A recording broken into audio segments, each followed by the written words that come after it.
Тоглог дулаахан байранда хамтдаа тоглож суралцж байгаа эдгээр хүүхдүүд Завхан аймгийн Ургамал сумын ерөнхий боловсролын сургуулийн сурагчид. Улаанбаатар хотоос 1200 гаруй км, харин аймгийн төвөөсөө 250 км далслагдсан сумын хүүхдүүд малчин аав ээжээсээ хол дотуур байранд амьдардаг. Манай улсын хамгийн хүйтэн цэгт тооцогддог Ургамал Тосон Сэнгэл сумын дотуур байрны сурагчид хасах 35 хэмийн хүйтэнд гадаа модон жорлонд бие засч зөөвгийн хүйтэн усанд гар нүрээ угаадаг байсан цаг саяхан. Тэгвэл боловсрол соёл шинжлэх ухаан спортын яамны санаачлагаар Японы ядуурлыг бууруулах сангийн буцалтгүй тусламжийн хүрээнд Асагдмал сумдын дотуур байрыг шинжилэн засварлах төслийг хэрэгжүүлсэн юм. Энэ төслийг Азийн хөгжлийн банктай хамтран амжилттай хэрэгжүүлж сурагчид тоглог дотуур байртай боллоо. Намайг Алтын гэдэг би 2 дугаар анги намайг ийм их гоё байранд оруулж ирсэн ахын их чинь алдаа баярлаа. Өмнө нь байсан байр маань жоохон цалиг малыг цонхноос нүлээгээд идэг байсан. Тэгэхээр гарч ороход амар хэцүү байсан. Тэгээд дотроо найрмалг болохоор оройдоо бид нар айж гардаг. Тийм болохоор бид айж гардаг болохоор жижигэн зүрхтэй хилжээж том хүүхдүүдтэй гардаг.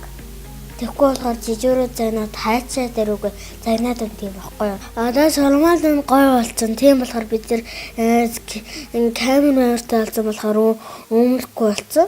Тэгээ одоо хөсөн үед уус мөсөн даадаг болсон. Одоо энэ хичээлийн өрөөч гэсэн байгаа. Тийм болохоор бид нар одоо хөсөн үед хичээлээ гарч ороо цуглаан мөлөнд явдаг болсон. Би ч гэсэн юм гоё байранд орсондоо баяртай. Бид нар шинэ байранд орсноос хойш их дэг байр амьддаг, байраа хайрлаж хамгаалъя гэж боддог. Тийм учраас бид нар байраа цэвэрхэн байлгаж угааж арчдаг. Одоо шинэ байранд болохоор айгүй тийм тогтчлт сайтай, цэвэр цэмцгэр болсон. Ер нь даарна гэсэн асуудал байхгүй болсон. Одоо болохоор дотроо халуун устай, гоожууртай, дотроо нойлтой гоё нөө. Манай улсад 540 дотуур байранд 34 мянган хүүхэд байрладаг. Дотуур байрны олонх нь 1970-80 онд баригдсан байдаг. Баруун бүсийн бага ангийн сурагчдын орчин нөхцөлийг сайжруулах төслийн хүрээнд Говьалтай, Завхан, Увс аймгийн 12 сумын дотуур байрыг шинжилэн засварлаж хүлээлгэн өглөө.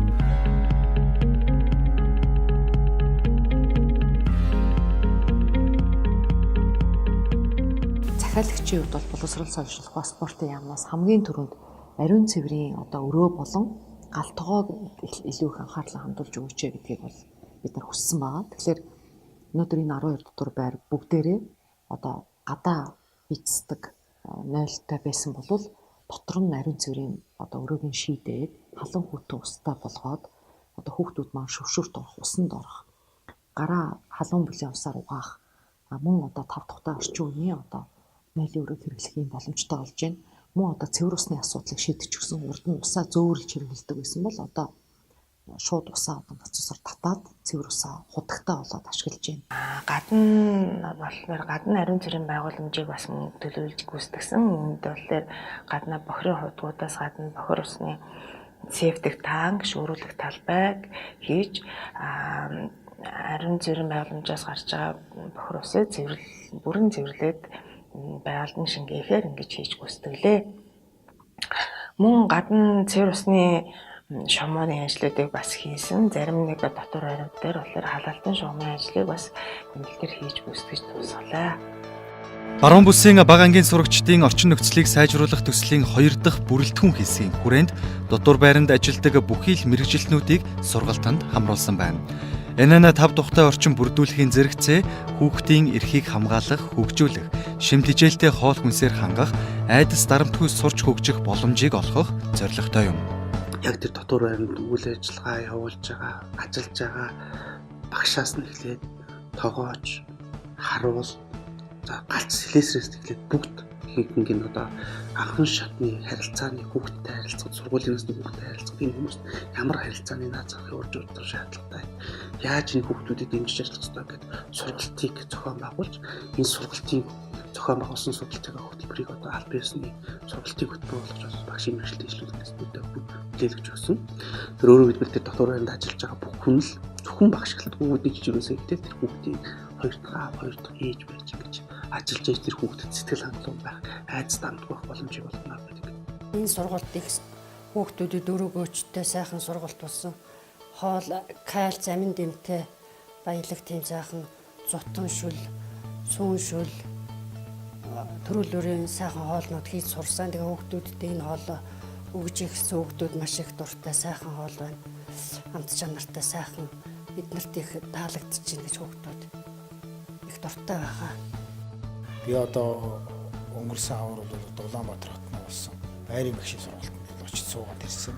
Хүүхдүүдийн тоглоом, тийм электрон тоног төхөөрөмжийн ухсралт одоо тэрнтэй яаж харьцах талаар бол тодорхой хэмжээний мэдлэг эзэмшүүлсэн байгаа. Байрын багш нар бидэнд Мөн дотор байранд сурч амьдарч байгаа багчуудад тэдний чөлөөт цаг амрах орчин, цогцоор бүрдүүлсэн орчин шаардлагатай. Ашиглалтанд орсон дотор байр бүрт хүүхэд хөгжлийн танхимыг тогтчулж, шаардлагатай зарим тоног төхөөрөмжөөр хангаж өгч. Дотор байр болгоно бид нэг хүүхэд хөгжлийн өрөөг байгуулж өгч байгаа. За хөгжлийн өрөөнд бол ном, хичээлийн хэрэглэгдэхүүн, за хүүхэд чөлөө цагаа зөв боловсон өнгөрүүлэхэд шаардлагатай энэ тоног төхөөрөмжүүдийг авч өгсөн. Хүүхдүүд маань сургалтын танхим гэж тусдаа сургалтын танхимтай байгаа. Тэр танхимдаа хүүхдүүд хичээлээд авдаг. Өөрсдөө хөгжүүлэх үйл ажиллагаагаа тэндээ явуулдаг байгаа. Соёл хүмүүжлийн өрөө гэж бас тусдаа байгаа. Тэр өрөөндөө хүүхдүүд маань ороод дээс тоглох, хөгжмөө тоглох. За тэгээ соёл хүмүүжлийн ажлаа бол тэр өрөөндөө явуулдаг байгаа. За бас байранд маань ёс занслын өргөө гэж тусдаа өргөө байрж өгсөн байгаа. Тэр өргөөндөө болохоор зэрэг хүүхдүүд маань соёлын өргөөндөө уламжлалт наадгаагаар тоглох, шагаагаар тоглох, уламжлалт тоглоомуудаараа тэнд тоглодог байгаа.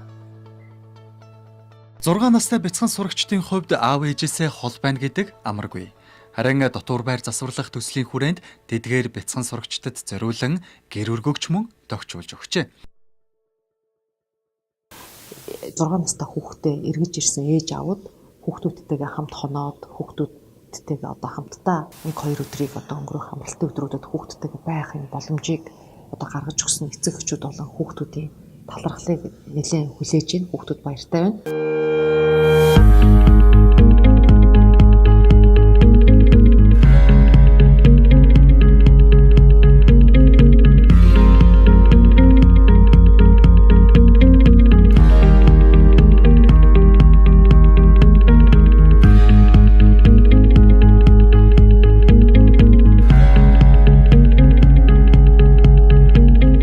Нэвтрүүлгийн багийнхан Завхан аймгийн Тосон цэнгэл суманд ч мөн очисон юм. Тосон цэнгэл суманд төслийн хүрээнд сурагчдын 2 ч дотор байрыг шинжилэн засварлаж тэнд байрлах сурагчтай бүртгээд амжжээ. Биднийг очиход улсын комисс хүлээж авахаар ажиллаж байлаа.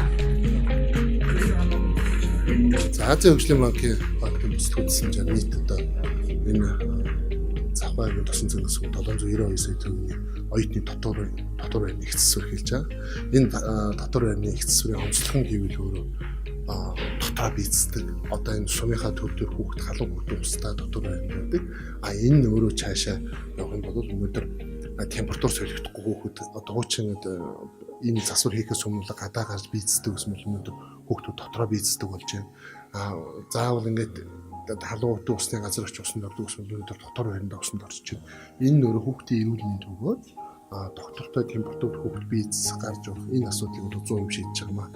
За энэ бол одоо хаас социалистийн үеэр гэсэн тийм хуучилсан маш их дэлгэцд орсон бодон эцтэй дайдах хулгайлагдсан бүгэндэр хөсмөр гэж анхаарсан маш хэцүү болсон байр байсан.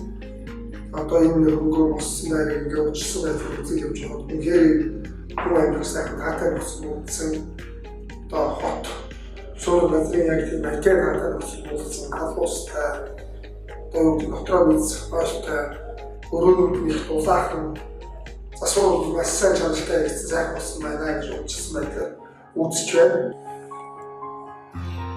Баруун бүсийн бага ангийн сурагчдын орчин нөхцөлийг сайжруулах төслийн хүрээнд их засвар хийсэн дотуур байрууд нь дулаан алдагдал ихтэй байжээ. Иймд төслийн хүрээнд дотуур байрыг өнгө үзэмжийн хувьд сэргээн засварлахаас гадна давхар дулаалах, дээврийг нь шинчлэн засварлах ажлуудыг ч мөн хийсэн байна. Сумдын дотуур байрууд ихэвчлэн зөөврийн устай байсан бол дотуур байр бүрт цэвэр усны худаг, бага оврын цэвэрлэх байгууламжийн системийг шийдэж өгчээ. За манай сургуулийн дотуур байр маань одоо 1975 онд байгуулагдсан. За мөн одоо байгуулагдсанаас хойш одоо их засварт ороогүй. За тэгвэрч барахгүй одоо сүүлийн үеийн одоо урсгал засварууд бага угаар хийгдээд одоо шалан цөмөрхий одоо хан таазаараа одоо дулаан алдалт ихтэй хүүтэн нөхцөлийн хувьд бол маш хүнд байсан. За энэ жилийн хувьд засвар орсноор бол одоо маш гоё тогтоо гайхалтай гоё болж байна. Тэгээд одоо хүүхдүүд маань эцэгчүүд ирж үзсэн энэ засварын явцыг бол их үзсэн. За хүүхдүүд маань ч одоо орж гарч их үзсэн байгаа. Тэгээд одоо дотуур байранд одоо хуучин 75 хүүхэд байрлаж исэн бол одоо 90 гаруй хүүхдийн захиалга өгчихсэн байж байгаа. Одоо дотуур байранд бид нар дотуур байранд Орио, Андреа гэсэн хүүхдүүд бол одоо маш их байгаа. Ингээд энэ төслийн үр дүн бол одоо эндээс харагдаж байна гэж би бодож байна. Тодорхой ажлуудыг орон нутгийн дэмжлэгтэй шийдвэрлсэн болохоо төслийн багийнхад дуулгасан юм. Тухайлбал засварлсан 12 дотуур байрны нэгээс бусдыг нь 380 вольтын цахилгаан их үсвэртэй болгожээ. Ер нь цаашдаа бол яг энэ 12 дотуур байрыг бас жижиг болгоод бид нар шинээр баригдаж байгаа дотуур байр бол мэдээж одоо саяны миний дурдсан одоо бүхэл нөхцлүүд бол мэдээж хангаагдана. Одоо хуучин байгаа дотуур байрнуудаа бас бид нар энэ жижиг түргэж засах бид нар ийм одоо төлөвлөгөөтэй байна.